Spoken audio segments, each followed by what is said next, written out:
Hello guys, कैसे हो आप लोग। देखो, हम लोगों ने पिछली जो क्लास थी उसमें हम लोगों ने पाचन और अवशोषण के बारे में हम लोगों ने कंप्लीट बात कर ली थी। आज हम बात करते हैं अवशोषण के पश्चात भोजन का क्या होता है। तो अवशोषण के पश्चात भोजन का होता है स्वांगीकरण। तो चलिए स्टार्ट करते हैं स्वांगीकरण के बारे में। जैसे इंग्लिश में कहा जाता है एसिमिलेशन, तो स्वांगीकरण जिसे इंग्लिश में बोलते हैं एसिमिलेशन।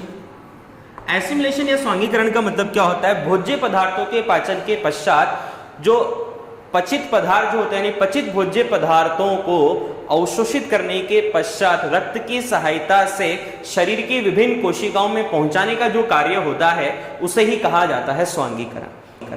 स्वांगीकरण इसलिए जरूरी होता है कि कोई भी कोशिका जो होती है उसमें ऊर्जा निर्माण के लिए, क्योंकि ऊर्जा का निर्माण ग्लूकोज से होता है, ऑक्सीडेशन से, तो ग्लूकोज के ऑक्सीकरण से ऊर्जा का निर्माण होता है। इस वजह से ऊर्जा के निर्माण के लिए, कोशिका में वृद्धि विकास के लिए और उसी के साथ साथ कोशिका में जीव द्रव्य निर्माण के लिए इन पोषक पदार्थों को रक्त की सहायता से हर कोशिका में पहुंचाया जाता है और इसी प्रोसेस को स्वांगीकरण कहा जाता है। तो स्वांगीकरण जो होता है उसका मतलब यह होता है कि पचित पोषक पदार्थों को कोशिका यानी शरीर की हर कोशिका में पहुंचाने की क्रिया ही स्वांगीकरण कहलाती है। तो स्वांगीकरण के बारे में आपको इतना ही ध्यान रखना है। स्वांगीकरण के बाद अगला टॉपिक जो हमारे पास आता है वो आता है बहिक्षेपण। बहिक्षेपण की अगर बात करते हैं तो इंग्लिश में से बोलते हैं इजेशन, और इजेशन से रिलेटेड अगर हम बात करते हैं तो मेनली होता क्या है कि भोज्य पदार्थों का, यानी जो भोज्य पदार्थ होते हैं उन भोज्य पदार्थों के पाचन के पश्चात जो अपशिष्ट पदार्थ बचते हैं जिनका पाचन नहीं होता या अपचित पदार्थ जो होते हैं उन अपशिष्ट पदार्थों को शरीर से बाहर निकालने की जो क्रिया होती है वो बहिक्षेपण कहलाती है। उत्सर्जन चीज अलग होती है, हम बहिक्षेपण की बात करें। अपशिष्ट भोज्य पदार्थों को शरीर से बाहर निकालने की क्रिया बहिक्षेपण कहलाती है। अब यूजुअली क्या होता है कि जो बड़ी आंत वाला जो भाग होता है, इस बड़ी आंत वाले भाग में ही भोज्य पदार्थों का अवशोषण होता है, यानी यूजुअली भोज्य पदार्थों में ओनली जल और खनिज लवणों का अवशोषण होता है और अवशोषण होने के साथ साथ मल का निर्माण भी बड़ी आंत वाले भाग में ही होता है। इसके साथ साथ आप लोगों को यह भी ध्यान रखना है कि जो बहिक्षेपण की जो क्रिया होती है, इस बहिक्षेपण की क्रिया में जो अपशिष्ट पदार्थ जो होते हैं उनका जो संग्रहण होता है वो बड़ी आंत के एक मलाशय वाले भाग में किया जाता है। तो मलाशय वाले भाग में जो होता है मल का निर्माण होता है, और जो मल का निर्माण जो होता है, तो मल का निर्माण करने वाले अगर पदार्थों की बात करते हैं तो मल का निर्माण करने वाले जो पदार्थ होते हैं जैसे श्लेष्मा होता है, मृत उपकला कोशिकाएं होती हैं, मृत जीवाणु होते हैं, विशेष प्रकार के पित्तवर्णक बिलिरुबिन, बिलिवर्डिन, बिलिहुमिन, बिलिसाइनिन, इस प्रकार के पित्तवर्णक उसमें उपस्थित होते हैं और ये सभी पदार्थ मिलकर मल का निर्माण करते हैं। साथ ही साथ ये बात का जरूर ध्यान रखना कि जल का पूर्ण अवशोषण जो होता है वो बड़ी आंत से ही होता है, यानी जल का संपूर्ण जो अवशोषण होता है वो कोलोन भाग जो होता है उसी में संपन्न होता है। कुछ ऐसे पदार्थ होते हैं जिनका पाचन पाचक रसों या एंजाइमों से नहीं होता, तो उन अपचित जो पदार्थ होते हैं उनको डाइजेस्ट करने का जो काम है वो हमारी जो कोलोन वाला जो भाग होता है, बड़ी आंत जो होती है, उस बड़ी आंत में उपस्थित कुछ विशेष प्रकार के बैक्टीरिया जो होते हैं वो बैक्टीरिया इसका पाचन करते हैं। जैसे यूजुअली मुख्यतः लैक्टोबैसिलस, उसके साथ साथ क्लास्ट्रीडियम, और क्लास्ट्रीडियम के साथ साथ यू बैक्टीरिया,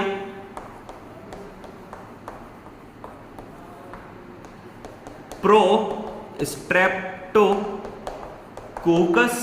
बैक्टीरिया, ये सब बैक्टीरिया जो होते हैं उन अनडाइजेस्ट जो एलिमेंट्स जो होते हैं, जो अपचित जो पदार्थ होते हैं उनका ये पाचन करते हैं। तो ये इस चीज का आप लोग जरूर ध्यान रखें कि जो आंत्र जो होती है बड़ी आंत, उसमें विशेष प्रकार के लाभदायक जीवाणु पाए जाते हैं जो भोज्य पदार्थ जो होते हैं उनका डाइजेशन करते हैं या पाचन करने में सहायता करते हैं। उसके बाद आगे बात करते हैं। अब यूजुअली क्या होता है कि जो मल जो होता है, मल मलाशय में भर जाता है, तो भरने के बाद मलाशय की दीवारों पर एक दबाव डालता है। इस यानी जो मलाशय की जो दीवारें होती है उसमें प्रेशर की वजह से होता क्या है, जो गुदा छिद्र जो होता है उस गुदा छिद्र पर विशेष प्रकार के कपाट या वाल्व पाए जाते हैं, और ये कपाट या वाल्व जो होते हैं वो इस प्रेशर या दबाव की वजह से ओपन हो जाते हैं, खुल जाते हैं, जिससे मल का उत्सर्जन हो जाता है। अब यूजुअली क्या होता है, ये जो प्रोसेस होती है ये एक तरह से तंत्रिकीय प्रोसेस होती है, यानी तंत्रिकी संवेदनाओं से संबंधित प्रोसेस होती है। और मैंने आप लोगों को जो वीडियो था, पिछला वीडियो, उस पिछले वीडियो में हम लोगों ने बात करी थी, जो एनस जो होता है उस एनस पर दो प्रकार के कपाट पाए जाते जाते हैं आंतरिक और बाह्य।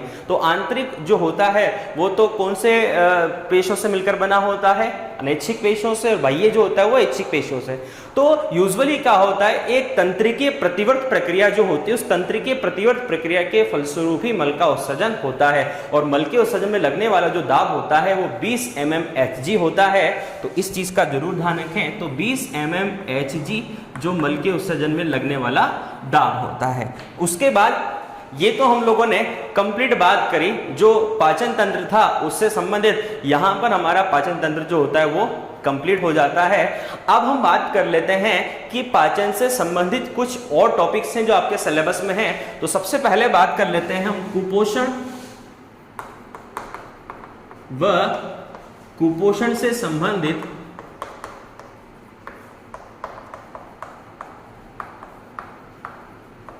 विकार, यानी malnutrition and malnutrition disorder. देखो, कुपोषण शब्द का मतलब होता क्या है, यानी कुपोषण शब्द का मतलब होता है कि पोषण जो भोज्य पदार्थ है उन भोज्य पदार्थ में दोष, यानी भोज्य पदार्थ को ग्रहण करने में जो दोष होता है उसे ही कुपोषण कहा जाता है। यानी कुल मिला के पोषक पदार्थों की कमी, अगर यानी भोजन में, हमारे भोजन में अगर पोषक पदार्थों की कमी होती है तो उसे कुपोषण वर्ड बोला जाता है। अब यूजुअली क्या होता है, अगर कुपोषण की बात यहाँ पर हमारे सामने आती है तो लगभग 30 करोड़ लोग कुपोषण के शिकार होते हैं, और ये जो कुपोषण जो होता है वो पोषक पदार्थों की कमी के कारण संपन्न होता है। दूसरी बात करते हैं WHO जो था, इस WHO के अनुसार अगर बात करते हैं तो लगभग कुपोषण जो होते हैं वो 4 प्रकार का, विशेष प्रकार का होता है। सबसे पहला होता है अल्प पोषण। अगर लंबे समय से भोजन जो है वो किसी व्यक्ति को अनुपलब्ध हो, यानी भोजन उसको नहीं मिल रहा हो, लंबे समय से बहुत थोड़ा थोड़ा भोजन वो खाता हो, तो वो कहलाता है अल्प पोषण। एक होता है अति पोषण। अति पोषण का मतलब होता है लंबे समय से वो भोजन कंटिन्यू लगातार खाता है, लंबे समय से भोजन जो है वो लगातार खा रहा है, बहुत ज्यादा भोजन खा रहा है, तो उसे कहा जाता है अति पोषण। एक कम और एक में ज्यादा। उसके बाद तीसरा जो आता है वो आता है असंतुलित भोजन। असंतुलित पोषण। असंतुलित पोषण का मतलब ये होता है कि यूजुअली आप जो भोजन खा रहे हो उस भोजन में किसी एक पदार्थ तो बहुत ज्यादा है और कोई एक पदार्थ बहुत कम है। जैसे अगर बात करें जंक फूड की बात करते हैं तो जंक फूड में कार्बोहाइड्रेट जो होता है, यानी फैट जो होता है वो बहुत ज्यादा होता है और उसमें प्रोटीन की मात्रा बहुत कम होती है। तो इसी वजह कोई एक पोषक पदार्थ बहुत ज्यादा है और कोई एक पोषक पदार्थ बहुत कम है। तो पोषक पदार्थ कुछ तो कम और कुछ बहुत अधिक, तो यही कंडीशन जो होती है वो असंतुलित पोषण कहलाती है। और चौथा आता है हमारे पास विशिष्ट पोषक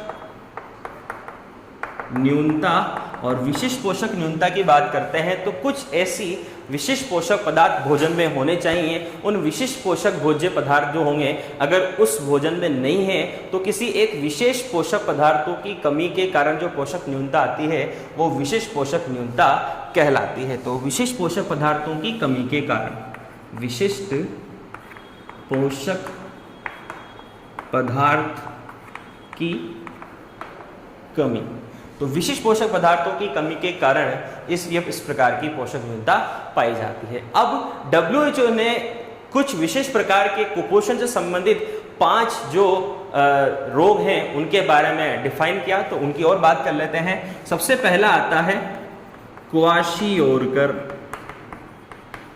क्वाशियोरकर जो होता है वो प्रोटीन पोषक पदार्थ जो होता है उस प्रोटीन की कमी से होता है। क्वाशियोरकर के बाद हमारे पास आता है मैरास्मस। तो मैरास्मस जो होता है, इस मैरास्मस की बात करें तो यूजुअली क्या होता है कि मैरास्मस जो रोग होता है वो होता है विशेष प्रकार के खनिज लवण जो होते हैं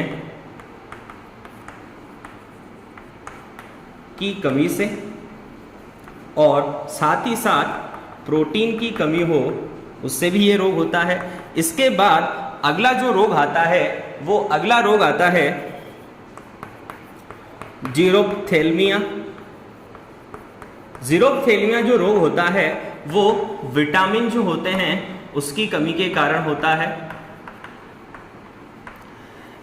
अगला आता है एनीमिया। एनीमिया जो रोग होता है इसे रक्ताल्पता कहते हैं, यानी रक्त की कमी। तो ये होता है Fe यानी आयरन की कमी के कारण।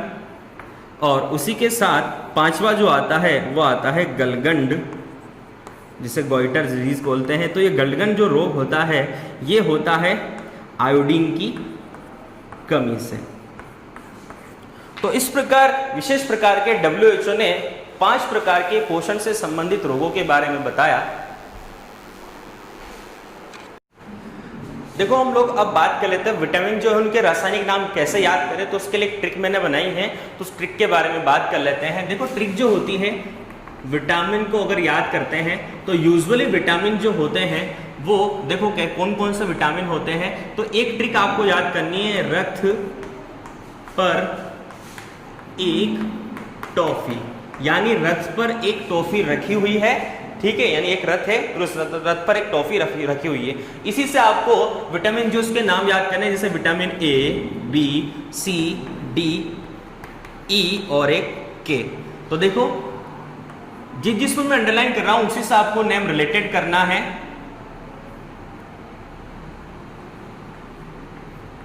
इस तरीके से, तो पर्क से कुछ रिलेटेड नहीं है। देखो ए, विटामिन ए इसका, बी इसका, उसके बाद सी, डी, ई और ये के। अब देखो कैसे रखना है। विटामिन ए का जो नाम है वो है रेटेनिन, थ से थायमिन बनेगा, ए से एस्कॉर्बिक एसिड,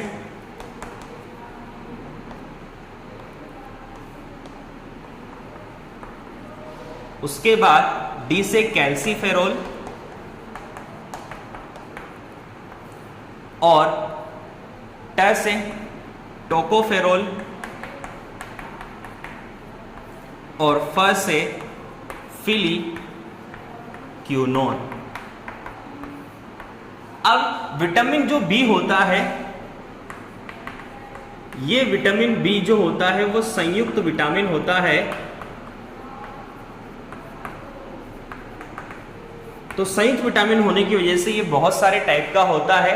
जैसे बात करें vitamin B1, vitamin B2, B3, उसके बाद B5, B6, B7, B9 और B11, इतने टाइप का विटामिन होता है।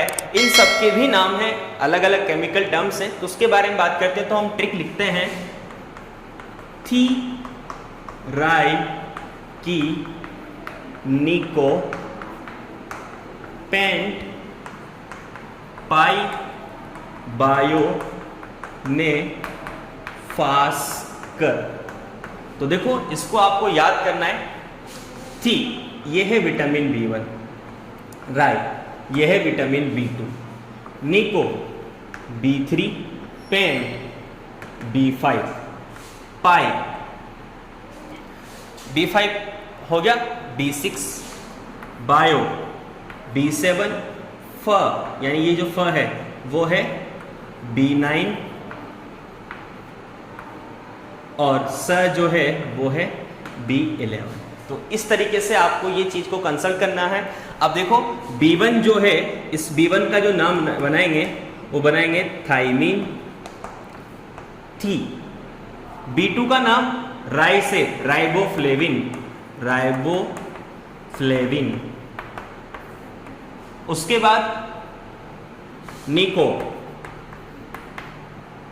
निकोटिनिक अम्ल या फिर इसे नियासिन भी बोलते हैं, नियासिन। पेंट से पेंटाथेनिक अम्ल,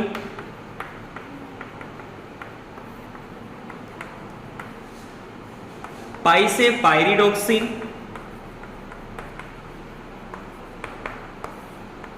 और बायो से बायोटीन, और फ से फोलिक अम्ल जो B9 होता है, और B11 जो होता है उसका है साइनोकोबाल्मिन।